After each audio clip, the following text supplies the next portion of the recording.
Shoku Bido këtu ishte përgatitur me hardat e kundër zbulimit dhe foli gjatë për lloj soj gjërash, ndër të to përmendje dhe shkollën Koto Hoxhi. Shkollën në cilën unë kam bërë filloren time,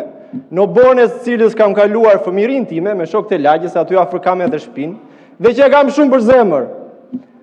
Tani, Ardit Bido dhe gjithë Bidot e tjerë në këtë sallë, sidomos ta që janë deputet të partisë në pushtet, në qoftë se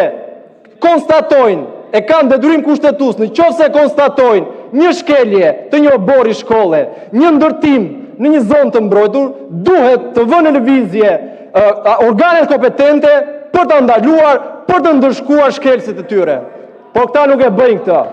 sepse kjo që sapo dëgjuat nga shoku Bido është salca e radhës, është salca që u hidhet sufllaqeve të patronazhistëve që pasi e bluajnë e nxjerrin me komente në rrjetet e mia sociale. Bido, çoj selam këtij pashajt të vogël, tao paralel pipedit, se unë nga këto salca që gatuani ju natën vonë, nuk dua t'ja di fare. E sa më shumë gatuani ju,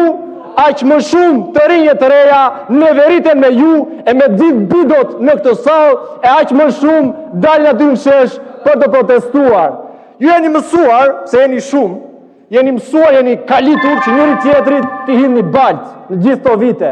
Dhe tani këtë balt po ma drejtoni mua nga dy akrat, se ngrit edhe krye gjyshi aty dhe përmendi Aramerasin. Dhe mendoni se unë jam vetëm, unë vërtet jam një në këtë sallë, po unë nuk jam vetëm, sepse unë jam një nga 100 protestuesit aty në shesh, dhe kjo balt që më hidhni ju, jo që nuk më bën pis, po më tregon që puna që kam bërë deri tani është puna që duhet vazhdoj të bëj.